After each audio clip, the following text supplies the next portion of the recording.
Ladies and gentlemen, get ready for Low Country Lunatics with your host, Chef Giuseppe from Apostioli Specialty Foods, Jamie Trussiati from Veltric Intent, and Joe Lavey Jr., Frontline Safety Supply.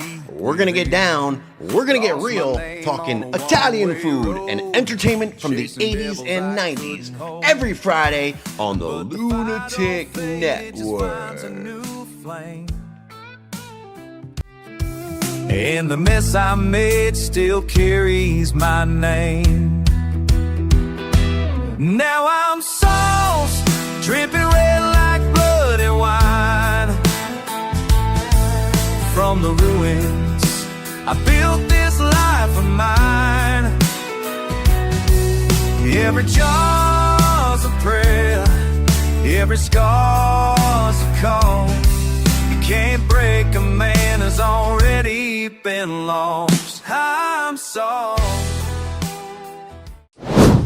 What's going on? Welcome back to Low Country Lunatics. I'm Jamie, here with my guys. As you know, we got Chef down there in Charleston, South Carolina. I got my cousin Joey up there, Buffalo's finest. And today we've got a special guest. But before we get to that, in honor of Easter week, anybody have anything they want to share? Joe, Chef, anything you guys want to share real quick before we get moving on this? Well, Easter was always a special time of year, right? It's when Easter Bunny comes with our baskets, and first and foremost, obviously, it's the celebration of the resurrection of Jesus Christ. First and foremost. So, Amen. But keeping with tradition on our show, we like to talk about stories of things that took place when we were younger. So I think I'll kick the show off with a little Easter story. When I was a kid, the Easter Bunny would come to the house, aka my dad, and would hide the baskets for us. Yeah, dude, I found out when I was like 23. I was so upset. But he would hide these baskets in the worst possible space and would just wait for me and my siblings to cry. And I think it was his little enjoyment for the year. You remember those the old station wagons, Jamie, where they had the well? Like a Woody? You can sit backwards in the back, right? Yeah. And then, so my grandfather one time hid my Easter basket inside the well, inside the car, inside the garage. We would legit cry for a long time until my mom finally told him to let us know where everything was. But I remember coming home one night from a party, and my brother and sister, my sister was 8 years younger than me, and my brother was 9 years younger than me. And I come walking in, and I'm taking my shoes off, and I look up, and the back of our TV was facing the door, and there was an Easter basket. I was like, you got to be kidding me. That's one of the first spots that anyone's going to look, right? Mind you, I was half in the bag. So I went around the house, and I found both Easter baskets, and I re-hid them. And fantastic. Yeah, so I took my sister's and I put it in the food pantry in the kitchen. I took everything off the shelf, put the basket in the back, put everything back exactly the way it was. And then I went down the basement and put it in the laundry room and just covered it with laundry. So next morning I wake up and I hear a bunch of crying, and it's my brother Scott. And he's like, the Easter Bunny didn't come. He didn't come. And then I hear my dad, did you look behind the TV? Yeah, I looked behind the TV. I can see your dad. I can see your dad doing that too. So being downstairs, you can hear everything above you. You hear the footsteps walking over to the TV, and he's like, son of a bitch. And then I hear the footsteps coming down the stairs, and the door opens. He's like, all right, smart ass, where did you move? I said, I don't know what you're talking about. He goes, don't make me beat you while you're in that bed. Where did you put everything? So I can also see that. Yeah. So I ended up telling him, crisis diverted, and it was funny. We still talk about it to this day, but classic re-hiding the Easter baskets. And that's fantastic. Chef, you got something? An Easter story? I don't know, man. I can't even think straight this morning, bro. I'm like all fucked. As you can see, I got this rainbow bright ice pack. Gonna be heading to the hospital right after this. Oh yeah, after this podcast, I'm gonna be heading to the hospital. I gotta get some spinal surgery, guys. Unfortunately. Yeah, it's been coming. So Yeah, I've been prolonging it, delaying it, but whatever. But listen, let's talk about our guests. New England Patriots, right? I mean, come on. Yes. Yeah. Wait, Today, what? our guest. Wait. Who? New England what? All right, hold on. Don't do it. Don't. No, it's just it's getting too warm down in down here in my basement. So I just it's so warm down here. In Buffalo here, the weather's finally. Oh, wait a second. Hang on, let me fix this right quick. Yeah, we're good. Okay. All right, I feel better now. Assholes. Nate, don't pay attention, guys. All right, well, we're good now. I feel more comfortable. So, like I said, we've got a special guest, Nate Wieland, former NFL linebacker, spent time with the Patriots, but took a different path to the league. Small schools, position switch, undrafted, still found a way in. But now he's operating in private lending and multifamily deals. But I don't even want to start with what you're doing now. Take me back. How the hell did that actually happen, Nate? Tell us more.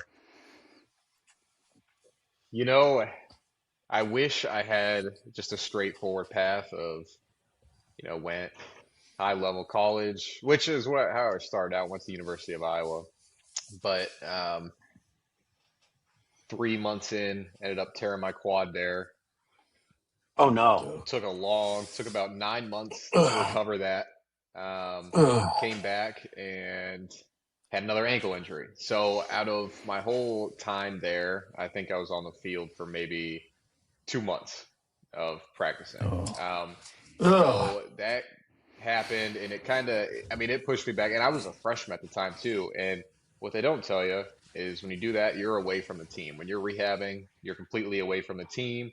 You're just kind of in your own little section of the training room. You come in, you do your rehab, you leave. Like I didn't. What are you, quarantine? Unless it was. Yeah, basically. I mean, that's what it felt like. I actually felt when COVID hit in quarantine, I was like, oh, I've done this before. So that was how my college career started.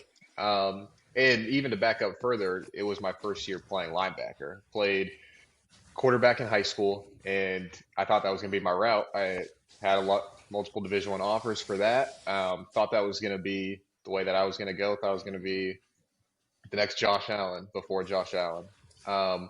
And good answer. Then obviously being born. That was actually my first college game was against Josh Allen, his senior year at Wyoming. Really? Nice. That's awesome. Yeah.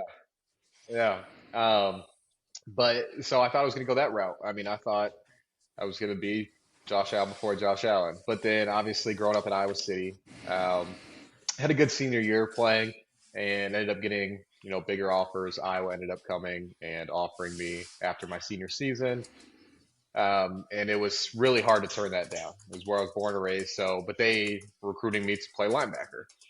So I was like, okay, like how hard can that transition be? Like I already played the hardest position in the sport. Like what is going to the other side of the ball and, just tackling people? How hard can that be? No, it's really hard. It is a huge change, especially going from that to a Power 5 school in the Big Ten. It was a huge change, but it also, being just thrown in the fire at Iowa, it really helped me develop as a player. But unfortunately, obviously the injuries took a toll. So then after my second year there, transferred to a small school in Des Moines, Iowa, where, it was really all my friends played there. Like that was why I went there. I roomed with, my best friends growing up. They were playing there. And I was really just in the mindset of, all right, I'm going to finish school, but I'm also going to, still play the game that I love. I'm coming off an injury that I haven't played football in 2 years, like in a game in 2 years. So I'm just going to enjoy it. Like I'm just going to go out on a strong note these last 2 years, still enjoy the game that I love playing, but also just, it was really good. It was a strong academic school. So it's like, I'll get my degree and, kind of just find out the next chapter in life. Well, after my junior year, I was the National Defensive Player of the Year. And my senior year, we had all 32 teams come through to watch me at practices. So after each practice, I knew I was going to sit down and talk with scouts during camp. And that's when it kind of hit me. Okay, like this this road isn't over. Like all my dreams of making it to the NFL when I was growing up, that's still on the table, which that wasn't even my goal of coming here. My goal was just to have fun with it. And I think that kind of hit, like, you could do both. Like, you could just have fun with it and also play to the highest level. Because it kind of went to the back of my mind of making it to the highest level when I knew I was going to a smaller school. I was like, oh, how many people really make it out of this? So, it was hard when I went there to kind of weigh the options of, I'm going to have a lot less attraction as a player to do that, but also I'm going to get a great education, and maybe that's just the way it goes. But after my junior year, obviously that happened. Going to my senior year, talked with all 32 teams, had really good conversations with a lot, and it brought scouts to games for the first time, like in that school's history. So there was always scouts at our games, watching our games, and that really shifted my mindset. And then 2 games into my senior year, tear my hamstring. I'm out. Oh my God. Come on. Oh my God, bro. So that set me completely back. I'm having these talks with people like, oh yeah, like, we might take you with a late pick. And I also still had one more year because I had a medical red shirt my freshman year, so I still had a chance to go back for another year. So when that happened, I was just like, oh, well, why? Like, I'm not stressing about it, but let's just finish out the senior year strong. We ended up making it to the national championship game, finished out the season strong, but only played in 5 games. So my whole and my junior year was actually COVID, so we only played 8 games. So my whole college career, I only played in like 13 total games. So I didn't I didn't have a ton of film. I'm coming from a small school. So I took after that season, which would have been my senior season, I weighed the options. And I was like, all right, I've had 2 surgeries in college now. I have to, like, if I get hurt again, if I come back and I get hurt again, this dream's over. But I'm still having talks with scouts. Yeah. Like, they still are interested in me. So I was like, okay, I go in, tell the head coach after we lost the national championship game, but I went in, I talked to him, and was like, I think it's the best for me. I hired an agent. I'm gonna leave, and I'm gonna take this leap of faith, and I think I can make a team. Nice. And so I went with him, but because nobody from this school had ever declared for the NFL draft before, he didn't relay the message. And I don't blame him. He didn't know any better. Like, it's never happened in the school's history. So he was really late to getting my name out there. I signed an agent in February. My pro day was early March. So I was on the back burner of teams. Teams thought I was coming back because I declared on literally the last day that you can declare. So teams that were talking to me didn't even know that I was going into this draft. They thought I was coming back. So it raised a lot of questions on if I was ready to make it there, just based off the small school. How many little dogs? Sorry, my dog's going crazy. I don't know if you guys can hear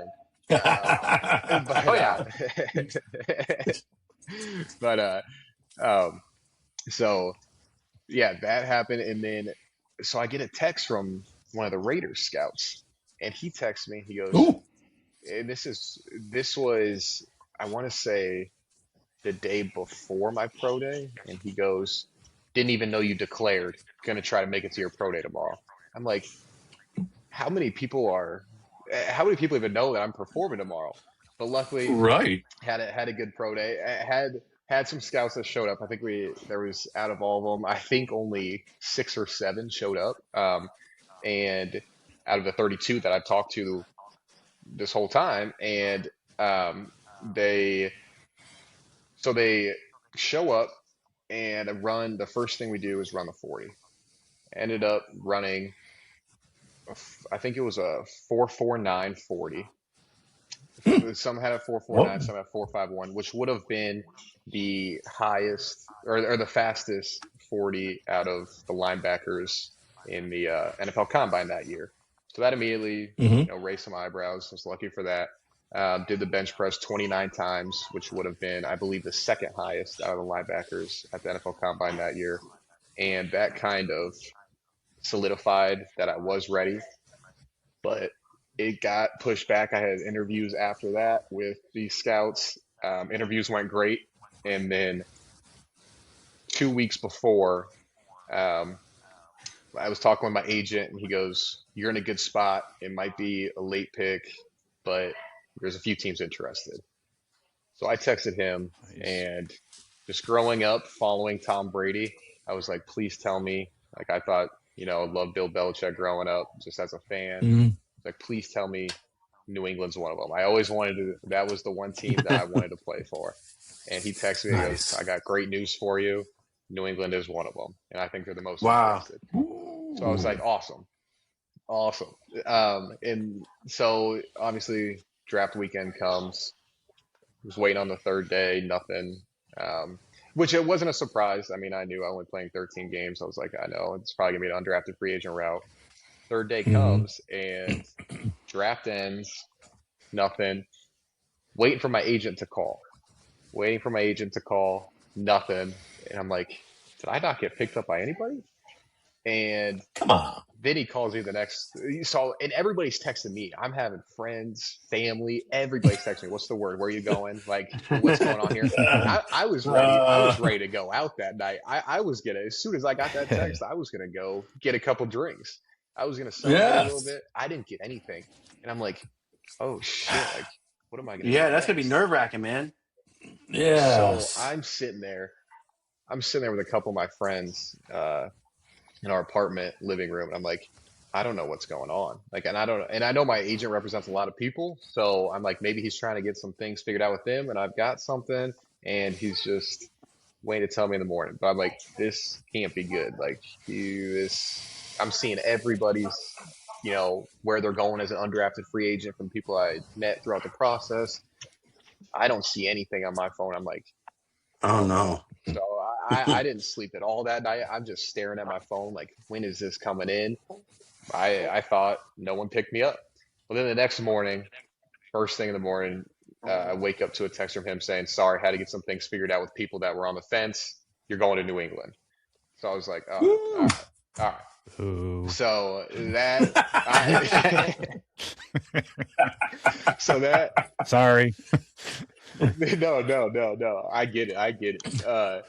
So that, like, it kind of took the sales out of it though, because I was ready to go out that night. I was like, I'm ready to go. He's like, "You're leaving for New England next weekend. Get your bags packed. You're in a good spot." So the rookie minicamp was the following week. It was 2 weeks away. Had a good rookie minicamp, got signed, and then it kind of just went from there. But it was not an easy path at all. It was a very bumpy road of a lot of sleepless nights. Once I thought, once I had on my mind, okay, I can make it. Now it's okay. How long will it last? And the stress is real in there. There was sometimes just being an undrafted free agent. You're bottom of the totem pole. You're a rookie. If I had a bad practice, I was worried I wasn't coming back to that building later that day. Like it's real. And just with some of the, like, you get people coming in, people leaving every single day. And I knew it was real because my rookie year during camp, I was sitting next to a vet, and like I was getting to know him. I was talking to him, getting to know like where he's from, everything. And he was like, "Why do you want to get to know me so bad?" And I was like, What do you mean? Like, just want a weird question. He goes, yeah, right. That's what I thought too. And then he goes, the chances of this locker room still being intact in 2 weeks cuts down to basically half of us. And then after that, every week, 3 to 4 people are leaving, 3 to 4 new ones are coming in. Like, there's only going to be the 53-man roster. And then out of the practice squad, maybe 3 or 4 of them will stay throughout the whole 18 weeks of the season. And that's when it hit me. I'm like, this is real. Like you really gotta show up every day. That was the eye-opening one, and I thought it came from such a simple question of like, I'm just trying to get to know you. And he kind of just laid it out there. He's like, I've been doing this long enough where um, I like there's a good chance that we may not even talk to each other ever again come tomorrow. Like anything can happen. You can get injured, you can get cut. Like there's just so many revolving doors. And ever since that it hit me, I'm like, this business is real. You got to show up every day. And being an undrafted free agent, I was like, all right, this is gonna get real really quick. I didn't get that part of the business until that conversation happened. And then I saw it in real time, and he wasn't lying. He was not lying. He knew the business. He's been in it long enough to where, I mean, there were some people that I knew for a week, and I couldn't say anything more about him because I never saw him again. But there also at the same time, though, some of my best friends, like, yeah, go ahead, Joey. I was going to say that reminds me a lot of the movie Rudy. When he pulled Rudy outside and talked about how you have to give 110% every single day or you're gone. So I can't even imagine the stress of just the mental stress, not even just the physical, but the mental stress of you're one bad play away from being cut, or you trip and fall and it's like, okay, well, he's done. Is it that cutthroat then?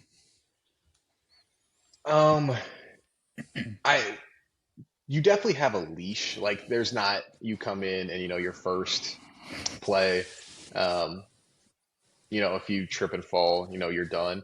But it definitely puts like a microscope on you you can't do that again. Because Oh boy. I mean, I came in during our conditioning test. The guy next to me, he goes, because you go home for 2 weeks and then you come back from camp. And we come back. The first thing we do is the conditioning test. And he looks at me and he goes, dude, did you run in those last 2 weeks? I was like, yeah, what do you mean? Like, we gotta come back. You knew we were gonna have to do this, like, and then get ready for camp. That's gonna be, a month and a half. Like, you gotta be in shape. And he goes, oh shit. And I was like, what do you mean? Like, you can't. He actually ended up passing it, but I was just like, there's some like, it just hit me that there was some people that they didn't not care. They just didn't. They were so physically gifted that I knew it was going to be, there was going to be some people that could, take that route and make it. But there was also some people where, I mean, they were some of the hardest workers, but they had a couple of those plays where, maybe they like one of them just tripped. He tripped over his own feet, ended up getting pancaked and put a microscope on him, and he wasn't there much longer. So Wow. you really do. And obviously, if you're paying somebody a lot of money, like you just spent a lot of money on a draft pick, he's going to stay there for a while. Versus if you're an undrafted free agent, it takes nothing for them to say, okay, you're out of here. We're bringing somebody else in. So there's a lot of people, there are people that are, protected. I mean, that's the reality of it. Yeah. Like you gotta, as an undrafted free agent, you have to bring it every day. Otherwise you're not going to survive. You're not protected by a big contract. You're not protected by, these, the scouts look bad because they brought you in. Like they were essentially just giving you a chance. And if you don't make it, well, that's what they expected. They expect their draft picks to perform. They don't, they get heat if their draft picks don't perform. Like, this team, this GM, he can't draft. Bring in an undrafted free agent. Oh, well, that's how it's supposed to be anyways. How many undrafted free agents make a team every year? Like 1 or 2. So it just became really real, really, really fast. I mean, to me, this is just hearing all this. This is a definition of a grinder. I mean, this guy just is a grinder. I mean, like Chef, Cousin Joey. I mean, how does this resonate with you guys? I mean, with what you guys are doing. I mean, how does it resonate with you guys? I mean, I guess I've been naive, like I didn't realize that there was that like pecking order, right? And like obviously it's a high pressure, you're talking NFL, it's professional, like, but it's like the stars, right? They're kind of like designated the stars, so they kind of get leeway, right? But is there more pressure for a star or the a position you're in? That's a really good question, honestly. I would say they're two different level of pressures. If an UDFA just makes the team, he's gonna get no. Like everybody in that fan base, like, oh, this guy overcame all these obstacles, was a UDFA, made the team, like made the roster. He may be a healthy scratch every single game. He may just be a special teams guy, but he made the team. If you're a star, you better be making every play in crunch time. You better be worth every single dollar they just spent. Like you have to, when the lights are the brightest, you have to perform. Versus UDFA, you're just kind of trying to make the team. And if you can be on special teams, that is that's an accomplishment. That's not many. Exactly. Yeah. If you're a star and that's all you're performing at, that's a swing and a miss. So it's kind of two different levels of pressure, but I would say, yeah, that's a good question. I would honestly say a star probably does have more pressure just because like they have to perform when the game is like, and that's every single week. You have to, when the game is tight. Every game's going to be tight. It's the NFL. It's the best 32 teams in the world. It's the best, how many players in the league.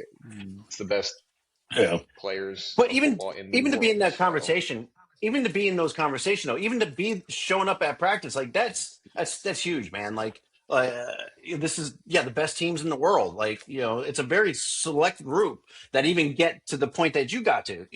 But the pressure is there nonetheless. No matter where you fall on the roster. Right. Yeah. And I think it just depends on, are you looking at it from, how the team's performing or how an individual's performing. Like, sorry, dog's going crazy.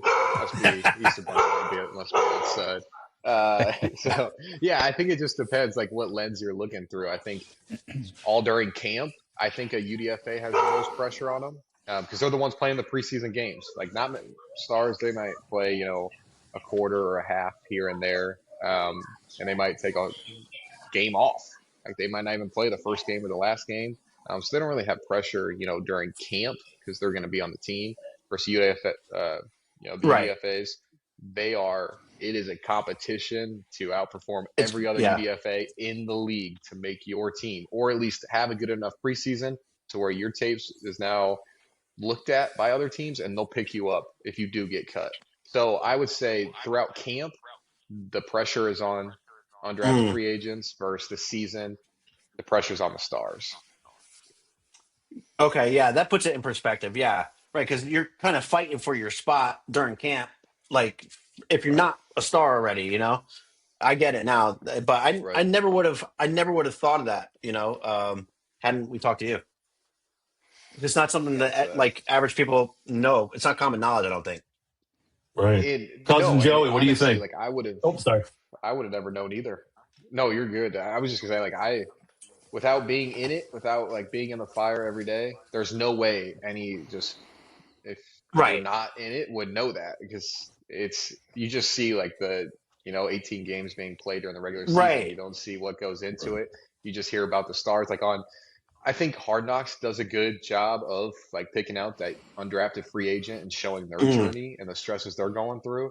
But they also really focus on the stars because they're the ones that come to season. You're going to be watching them. Yeah, exactly. Like they're putting these, they're putting the fan seat or the fans in the seats. So yep. So I mean, it really is a lot.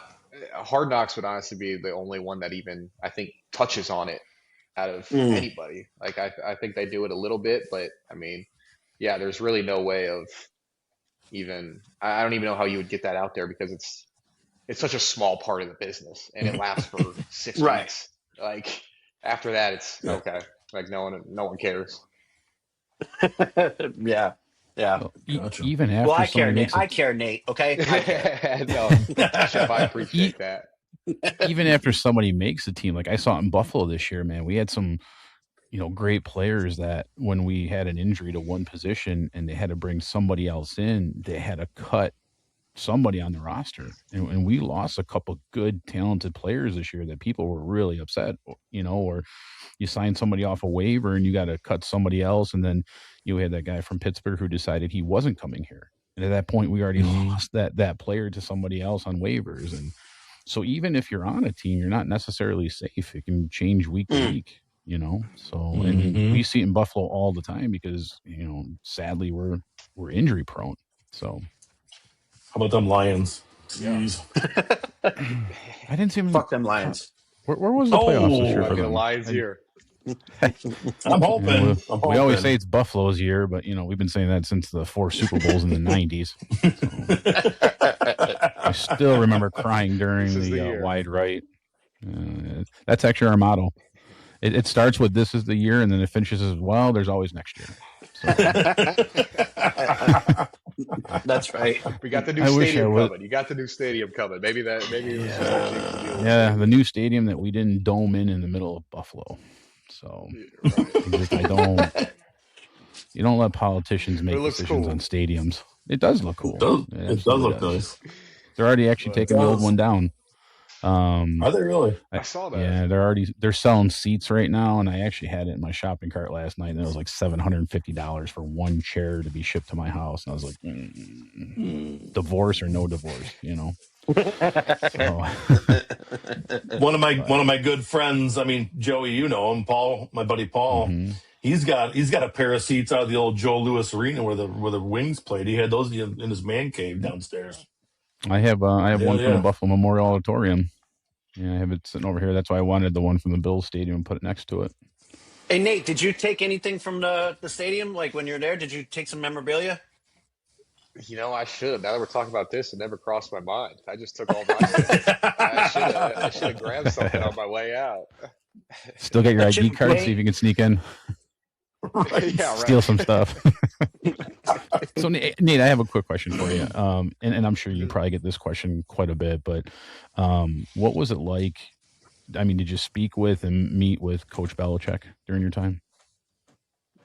Yeah. No, I thought there is no better leader that I've ever been around. I mean, he truly, when you talk about somebody who holds everybody the same exact standard, I mean, it is real.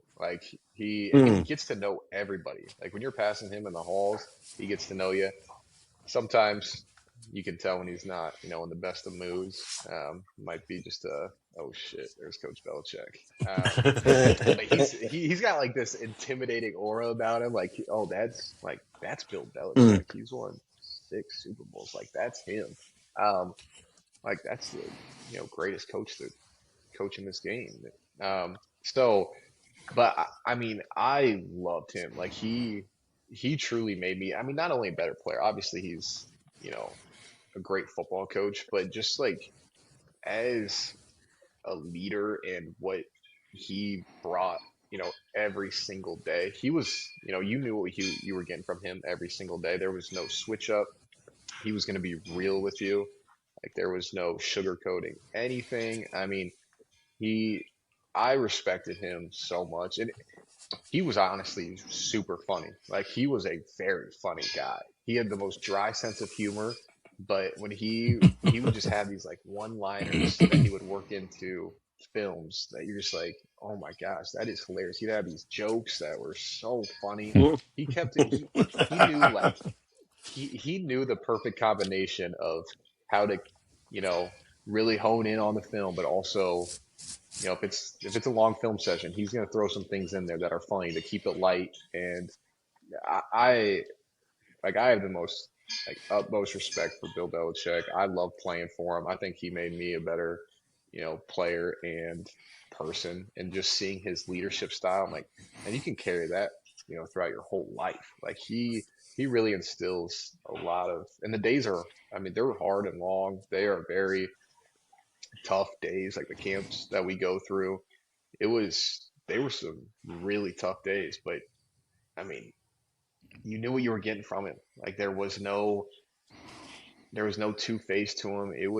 I really enjoyed everything about like what he did. And I know some people had a lot of disagreements with what he was, how he was coaching with the, newer generation of players, but I liked his old school approach. I think it's what made him successful. It's like, why change? Like he knew that. Like this is what, because he made us get to know like the every chef in the building. I mean, every single person that you pass, the janitors, every single person that you pass in that building, you better know their first name, last name, if they have any kids, where they're from. I mean, he truly made it like a family thing in that building, which I loved. That's amazing. That's amazing. Really love that. Yeah.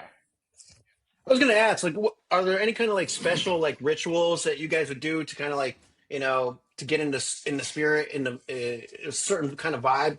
Like, did that happen? And is that something that you carry outside of that into now your professional life now? I mean, he was just so detail oriented that I think it was just such a set schedule for how everything was going to go. I don't think there was really any rituals as far as like before the game or anything like that. He really let everybody be themselves. I mean, you were going to listen to your own music. You weren't going to distract anybody else. So I think there really weren't any rituals, but I think just with how he structured every single day and we were going to follow that structure, that's more what I carry about it. Like, all right, I'm planning out each day because I know I got to start doing this, then it's going to last till this. If I have something, at this time and I need to prepare, an hour before it, I'm setting that. So I would just say really his like, he instilled this discipline in us of how we were going to go about it. And there was no star was above that. You were going to wavering. Do exactly. Like you were going to follow this. This is how the team's going to do it. And you better be on time and you better not distract anybody else trying to get ready for a game or anything like that. So yeah, I wouldn't say there was really any rituals as much as he kind of let you do what you wanted to do, but you had within to the guidelines of the day. Yeah, you're right. Exactly. Yep. I still hate the guy. So I like him now. I like him a lot now. And man, I'll tell you, there was a big rumor. I mean, it was circulating big time about him possibly coming to Buffalo when they were talking about making a coaching change. And a lot of Bills fans were all about it. A lot of Bills fans were against it. But again, I mean, we hated him because he always had our number. And to be honest, him and Tom Brady had the number of every team in the NFL for a long time. So they did. All joking aside, I mean, you're talking about two of the best that the NFL's ever seen. So it was just, again, you hated playing against them, but you had to respect what they did and what they brought to the game. And I'm a more old school fan of that type of coaching. We had Marv Levy for so many years in the 90s who still no one has beat us going to 4 straight Super Bowls, but in the same breath, nobody's lost 4 straight Super Bowls. So, but again, it's, just to be able to make it a professional sport, whether you're there for a day or you're there for 10 years, I mean, that's pretty insane. My son is an avid hockey player. He's entering his potentially his last year of playing. He wants to be in the NHL so bad, or to find a good school to play for. And, we know what the reality is, but he puts in 100% when he's on the ice and he trains hard. Damn good though. And I'm spending like $10,000 a year, just in sticks half the time. So, but again, I want him to watch this, once we have this published, listen to your story and, all the stuff that you overcame, injuries and determination. So, I mean, that's pretty awesome, which I'm guessing everything that you learned and did during that sport is pretty much, led you where you are today. No, absolutely. Yeah. And I mean, any way that I can help him out just with my story, I'd love to be able to do so. But yeah, I would say that honestly instilled just a lot of, and it really just is by habit now because I had to, live that life for so long that it really just became natural when I switched, to next endeavor that, okay, I was going to follow this structure. But yeah, it was, I would say just, I mean, not to go off topic, but it was, you build up like these athletes, they build up this credibility on this, in their sport for so long, but it only lasts for so long. Like if you make it, you know, Right. one, professionally, you already outlasted 99.9% of athletes. Right. And then after that, if you last longer than 2 years, you've lasted That's a longer long time. right. You beat every single odd. So just the credibility is really what you have to build up credibility in a completely different space that nobody really knows that you got into. Nobody really cares to ask, what you're doing after sports. They'll text you every day, when you're a professional athlete, how's it going? Like, you want to meet up for lunch? As soon as you get out of that, they don't give a shit. Like like I can't get tickets anymore. I can't, say right. You're no good to them anymore. That I talk to. Right. So it's like it's this weird, thing of you build up credibility for, 15 years of playing this sport. As soon as you're done, nobody cares. You got to build up credibility in a completely different area. And that's honestly the only transition that was like tough for me was, like nobody cares what you like. It is a cool story, but how does that really translate to what you're doing next other than, discipline, hard work? How can you actually, act upon it? So yeah, like I do carry all of that, but still trying to build up the credibility and really trying to get out there, what the next step is. Because I mean, I didn't know what the hell I was going to do for a long time. I didn't know what, like it was a weird path. I had no idea.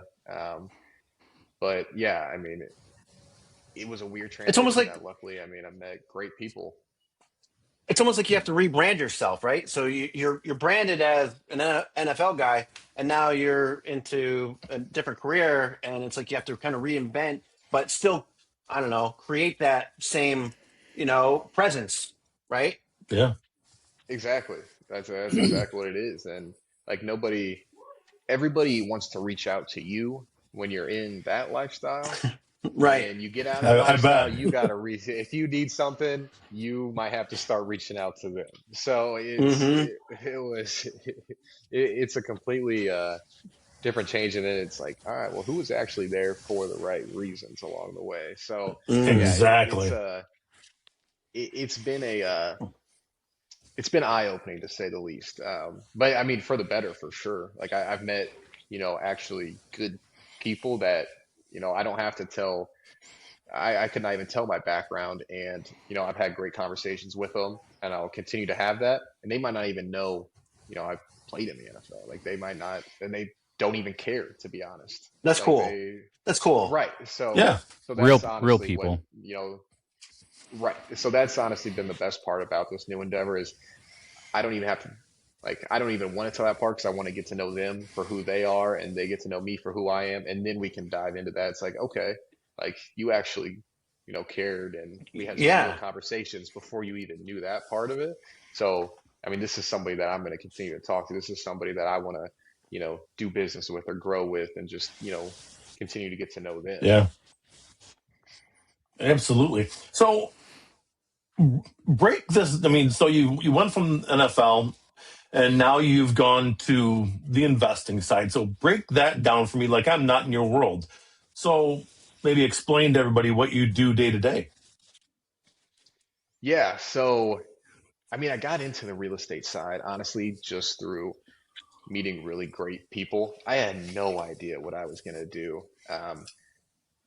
Honestly, the last 2 years, I knew my time was coming to an end, but so I had, a great mentor that said, all right, you got to start looking for this new thing. So I started talking, to old teammates and I went out to lunch with one and he was like, man, I'm making more. I can't remember what I asked him. He's like, I'm making more this year through some real estate investments than I am through my NFL contract.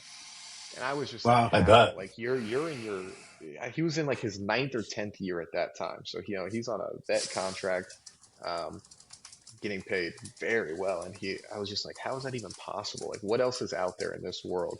to where you really aren't even working for it. You just, put money into it and it's working for you so much that you don't even need this game anymore. So that's what opened my eyes up to real estate. But I didn't know, the avenues of it. I had no idea who to talk to get to know this. I didn't come from a real estate background. No one in my family was in real estate, but I mean, it was something that I knew everybody was kind of doing, and it's something that really intrigued me. So I was like, all right, well, I kind of want to learn this business. I think, if I can take discipline and work ethic of football, transition to something completely new, like, yeah, I'm going to build up my credibility this way. It's no different. Like, yeah, I might be a long shot in this because I don't have the background, I didn't have the family, but if I made it, the NFL as a long shot, what's going to stop me from this? So that's where I kind of just dove all in, started meeting really good people in that.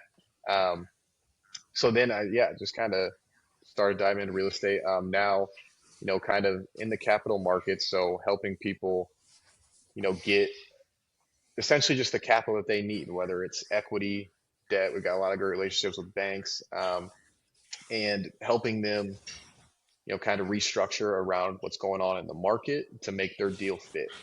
These are some big deals that nobody can come out of pocket and, pay for everything in this deal. Like, these are 50 million, like maybe Tom Brady. Yeah. I don't know. Josh Allen with his new contract might be able to, but, but it's just helping people, and not only the sponsors, but it's also, using my relationships with guys in the NFL, and then it's got me into doors, in other professional leagues like the MLB, just guys that you got to have something set up for when you retire, and there's not a game day paycheck coming in anymore. There's not, these practice squad paychecks coming in anymore. You got to have something where your money's still working for you, so the day you come out, you're not broke. And a lot of these athletes, they go dead broke. So, and that's amazing to me. I mean, the amount of money that is, I mean, you see these contracts, and I get it. I mean, you get these super huge, 9-figure contracts, 8-figure contracts, whatever they may be. I saw a video one day and they're talking, hey, these NFL pros, I mean, they may have this huge contract. Say they get a $50 million contract. Well, they said you can almost cut half away for taxes, and then you cut a percentage away for, your agent. And it's like a lot of these guys don't actually make nearly what their contract looks like. No. Yeah, I would honestly say you pull Josh Allen and you marry a movie star. That's the way to always do it. Always a good backup plan. I was trying to do that. Yeah. It's insane. And you see these professional athletes. Yeah, you see these professional athletes, they're going broke, or, they lost everything. They have to sell their mansion. They have to sell their 15 or 18 cars. I'm like, how? I mean, I don't know. They've got 12 kids with 12 different women, and they're all suing them, and, or it's sadly drug addiction and alcohol. And, looking at NFL players today, NHL players, I mean, some people, not so much the NFL players at this age, but I'm watching hockey players getting signed at 18 years old, becoming millionaires overnight.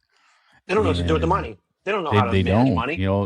They feel they're rock stars, they're untouchable, and, a lot of things go south pretty quick, and the same thing, the spending. You go from making millions of dollars a year to nothing. Now, does the NFL offer, is there a retirement where there is residual checks, or is it once you're done, and what you made is what you made?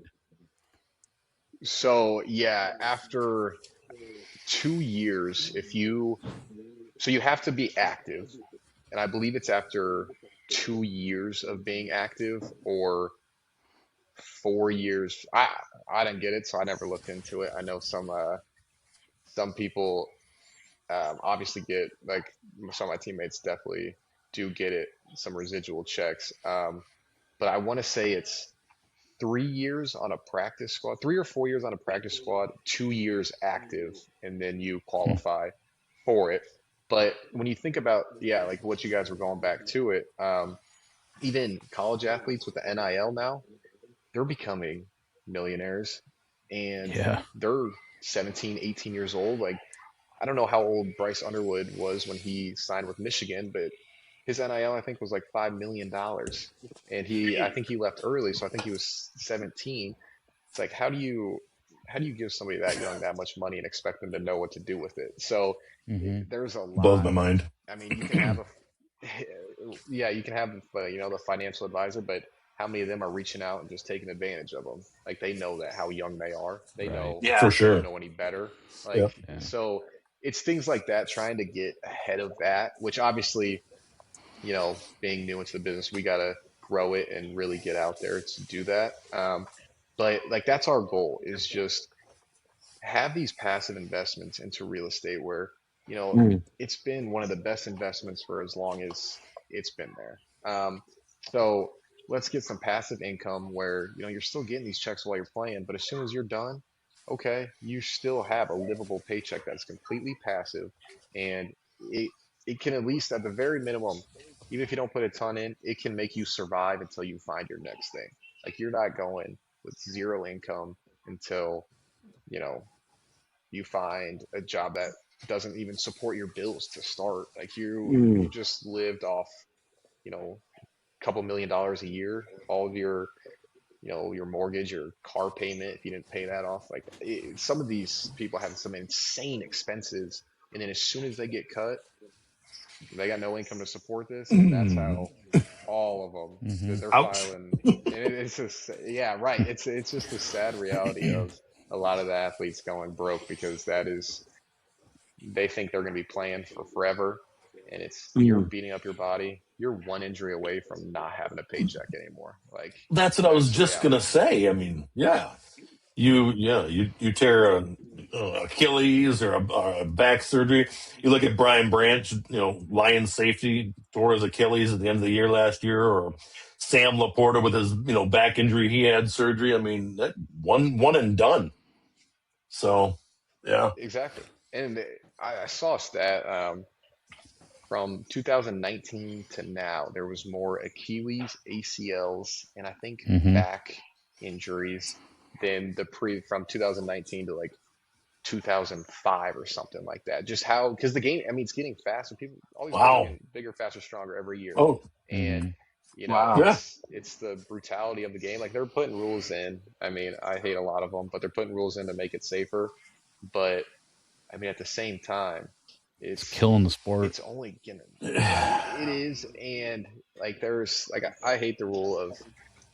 I think they just changed it again. How many padded practices you can have throughout the year? It's like, well, that gets your body ready for that contact. That actually for sure the injuries. Like maybe let's not take that away. There's just some rules that I think might be playing into it a little bit versus helping these athletes out. I'm just curious about those massive helmets. Oh, the Guardian helmets? Yeah, man. I mean, like, there's different levels of it. I'm waiting for some of these players to be dragging their head out to the field like this, trying to start running. It's like those things can't be comfortable. I mean, I get if you need a helmet that's the size of your king size pillow, maybe you shouldn't be playing in the game. That's my take on it. Out there in bubble wrap. That's all. Yeah, like the kid from you ever see the Little Giants when that kid shows up with a foam wrap? My mom said that your pads weren't good enough. But that's all concussion protocol stuff, though, isn't it, Nate? The Guardian helmets like that, isn't it? Yeah, and I guess there's studies behind it. I mean, I don't know what really the reality is a lot of these hits, I mean, they're car crashes. I don't know how much, they're brutal. So, like, I've seen, oh my gosh, brutal. And I don't know how much, obviously there's got to be studies done out there that I haven't seen that make it where the NFL said, okay, but I mean, it's not required. So I don't know, what the studies are, because I think if they, were great enough and they might come in with a mandate here soon saying, these are required. But I don't know. I played with I'm very con Guardian caps. I am not a big Guardian cap person. I think one, I mean, if you're going for aesthetic, look good, feel good, play good, that's not the look that you want to You're not going to be playing your best out there. But I mean, I don't know what it really does. I mean, maybe it's just for the NFL to say, no, we're actively, trying to prevent these. Right. Say them lawsuit later on. Right. It's guardian health. I mean, they're. It's like, you had another concussion. We got to pump that a little bit more. Right. So, Nate, shifting gears back to your investment company.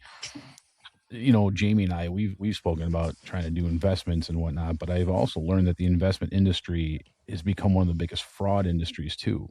So what can people do to look into something that's actually legit, something that you have a better chance of return on your money? Like, so my wife and I, we paid off our house 2 years ago, and I'm in my mid-40s. We're both in our mid-40s now, and I want to retire somewhat younger. Like, I want to be done when I'm 55, and I think investment's the way to go. But what would you tell somebody that has the same idea that I have, but has zero ideas of what to do, how to do it, who to trust?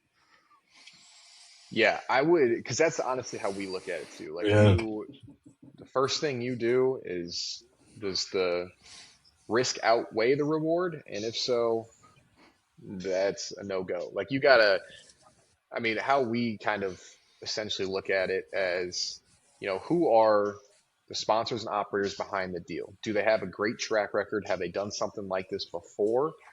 And this is just coming from the real estate side right now. But what's their track record? Have they actually, done something like this? Has, the plan that they have in place, have they actually executed on a plan like this? What did those returns look like for somebody? If they were to invest this amount of dollars, what did that return look like for that investor? And then we also look in the same breath at, okay, did they ever have anything that went wrong during a project? Did anything go wrong? How did they communicate that? How did they handle that? Are they, just somebody that if you invest in this deal, but, market shifts, something happens, how are they going to handle it? Are they just going to, push you to the side and never hear from them again? Or are they straight up honest with you, keep you in the loop with everything that's going on? Those are the people that, you want to trust with in the investment. Is there too much supply of that asset versus the demand of that asset in that market? A good one to look at it. Can you easily get debt on it? If you can't get debt on it, then if the banks don't like it, there might be some issues with it for, one reason or another on why not to put your own capital into it? Are also the sponsors, do they trust this deal enough to where they're putting their own money up front? If they don't trust in a deal, but they don't want to put their own money up front, why should they ever ask anybody else to put money into it? They don't believe in it enough themselves to put money into it. So how am I supposed to tell somebody, how am I supposed to put my own money into this if I can't go there and say, oh, the person doing this project has X amount of dollars into it? So, there's definitely a lot of factors. And the fraud is real, especially, I was talking with the bank the other day, and just what AI can do right now. It's scary. It is scary what they can say, proof on paper, but it's actually something with AI. Like, it is scary. That's where I go back to, who are the operators behind the deal? How much, what's their track record? Have they done a deal of this size before? If this is something, they're going from, if they're in, a multifamily where they just do 10 to 15 units, and all of a sudden they're trying to pitch a 150 unit deal for 70 million more dollars. Okay, this might be outside of the wheelhouse of this group. Like, I think they're, taking a little too much off the bone here that they don't know how to chew, and this is some risk here. So, it really does go back to, and then another one to add on to that, what is, that market like? Is there a lot of crime in that market? Is there really good jobs in that market? Are jobs coming, or are these jobs leaving? Is there job diversification? Is there only an insurance company in this market? And if this insurance company leaves, the whole town, not only the economy goes down, but also the population goes down. So, I mean, there's just a lot of factors that we really look at. If the risk outweighs the reward, no go. And they also have to hit returns too. I mean, there's returns that to really make it a good investment, because some people, if they want their money back quicker, okay, let's look at like a 2 to 3 year investment and then you get your money back. Do you just want to hold it and get, passive income for the next 15 to 20 years on a good asset? Well, let's look into something where someone's looking to hold this thing. They know how to operate something for a long time. They can prove that the market has been stable for a lot longer because it's not as quick of a turnaround. So yeah, we look for a lot of deals that fit people that we've talked to, what they're looking for. They're just looking for a quick turn on their buck, and I'm going to put X amount of dollars in, and I need to see this amount of dollars back in the next 2 to 3 years.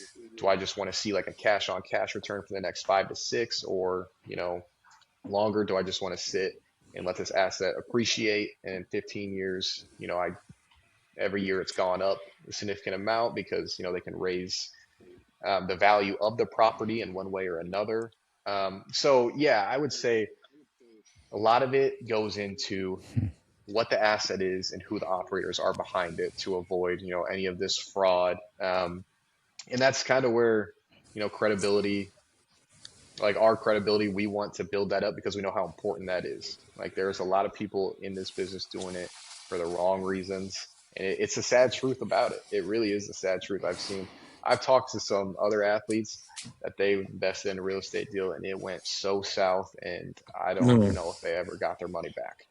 Right. I'm hoping they ended up doing it, because I know some of them are still in it and they're just like, I don't even want to invest in real estate again. And it's like, well, what if I brought you a really good deal? Yeah, me too. It made me sick for them.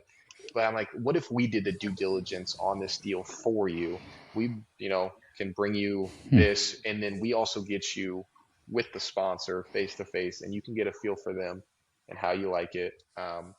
So yeah, we're just trying to kind of bridge that gap between, some of these operators and people who want to, they hear on a YouTube video how to get rich in real estate, and it's using other people's money. So then they go to these athletes, or they go to these movie stars and they pitch them these deals, but they've never done a deal before. They have no idea how to handle anything when the deal goes south. They have no idea anything about the market. They haven't studied the market at all. They're just like, oh, I heard, Scottsdale, Arizona is the next best thing. I'm going to go here. It's like, all right, what makes you think that? Oh, well, I heard it on the news. It's like, no. Yeah. Let's get that one. I heard it here. I heard it on the TikTok. Yeah. Right. Exactly. Yeah. So that's kind of where we're trying to, be that, capital markets, like intermediary of, what are the really good deals out there? How can we help with it? And then how can we also help, somebody who's just looking for that passive income, but they don't know, where to start looking. They're not pitched these deals, or we are. And let's just mesh the two. Let's make, everybody happy. Let's get a win-win-win all the way around. So realistically, if somebody's watching this and they're interested in maybe connecting with Nate, you can actually, we'll drop my email in here. I don't want a bunch of people just, getting a hold of Nate. Hey, get a hold of me. We can talk. I mean, if that's good with you, Nate, because there's probably going to be some people who are like, hey, I've got this idea. I just don't know the next step. So we'll put my email, my phone number. I don't care. We'll put it all in here. People can come to me and say, hey, and we can have a conversation. And if it's worthwhile, I'd be happy to, pass it along to Nate. It's not, it's what we do, but we are coming down to the end of the show today. We've got a giveaway to do. Chef, do you want to do the honors on this, bud? Yeah, absolutely. And I just want to say, Nate, thank you so much for coming on this crazy show of ours. And I'm sure the audience is going to get a lot of value out of this. So, and taking the time and doing this with us is it means a lot. Too much fun. Thank you. Yeah, appreciate it. Thanks much, you guys. I appreciate you guys. And yeah, Chef, I don't say good luck on the surgery. Hope it all goes well. Thanks, man. You guys having on, and yeah, safe recovery to you. Hope the surgery goes well. Thanks, brother. Thank you. Yeah, God's with me. He's got me. I'm just gonna put my faith in Him and pray for the best. 100%. You know what I mean? Yeah. Nate, listen, normally this. Let's. I was just going to say, real quick, Nate, normally we like to ask people, because our podcast, we do a lot of stuff about the 80s and the 90s, and this is where we normally ask our guests what was the favorite part about the 90s. But looking at when you were born, I'm guessing it was your birth. Seeing that you were born literally couple months after I graduated high school, I'm going to assume you don't have too many memories of the 90s. I wish I did. Yeah, I wish I did. I wish I could bring some sort of value, but other than maybe my birth, I don't know anything of value. Class of '98, baby. I experienced in the '90s. Yeah, but again, I want to thank you for coming on, man. And you were thank you so much. And you were a great sport with us, with me particularly teasing you. So, but. It was great meeting you, man. Great stories, and I think between your football time and your current business time, I said anyone who's going to watch this episode, I think you've definitely inspired people in what. So thank you for being on. Appreciate it. No, I appreciate you guys for having me on, Jamie. I appreciate you setting this up, and any way that absolutely. I can help, people with my story, anything that they're going through. I mean, feel free to reach out either to Jamie or myself, because I'd love to be able to help out in any way that I can. Well, absolutely. Without further ado, Chef. Yeah, so let's see. So I'm going to get to the hospital, but before I do, I just want to congratulate our lucky winner, Tiger Lily from TikTok. She's following the Low Country Lunatics page. Congratulations. This bottle's got your name written all over it. We're going to send it out tomorrow or Monday. You should be getting it next week sometime. So congratulations. And again, congrats. Thank you, everybody, for tuning in to the Low Country Lunatics podcast. I'm Chef Giuseppe. Thank you again, Nate.